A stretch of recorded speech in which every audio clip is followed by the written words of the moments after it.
Number সিস্টেমের এই ধরনের ম্যাথ যদি আমাদের এক্সামে আসে, যেখানে 1 দিয়ে শুরু আর একের পিছনে 0 দিয়ে শেষ, আর পরপর যদি সংখ্যাগুলো থাকে তাদের সমষ্টি যদি আমাদের বের করতে বলে, তাহলে আমরা দেখো মাত্র 1 সেকেন্ডেই উত্তর বের করে নিতে পারবো। কি করবো না, শেষের সংখ্যাটি কত আছে আমাদের 10, তাকে আমরা 2 দিয়ে ভাগ করবো, 2 দিয়ে ভাগ করে যা পাবো তাকে দুবার লিখে দেবো, তাহলে আমাদের এই সিরিজটার সমষ্টি হবে এটা।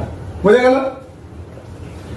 সেকেন্ডটা দেখো কত আছে, 1 দিয়ে শুরু, পরপর আছে, শেষের সংখ্যাটি কত 100, 100কে আমরা 2 দিয়ে ভাগ করবো, কত পাই 50, দুবার লিখে দেবো, 50 50 হবে এদের সমষ্টি। বোঝা গেল? 3 নম্বরটা দেখো কত আছে, একের পিছনে 3টে 0, তাকে 2 দিয়ে ভাগ করবো, কত পাই আমরা 500, তাকে আমরা দুবার লিখে দেবো, 500 500 হবে এই সিরিজটার সমষ্টি। বোঝা গেল? তাহলে তোমরা কমেন্ট করে জানাও এই সিরিজটার আনসার কত হবে।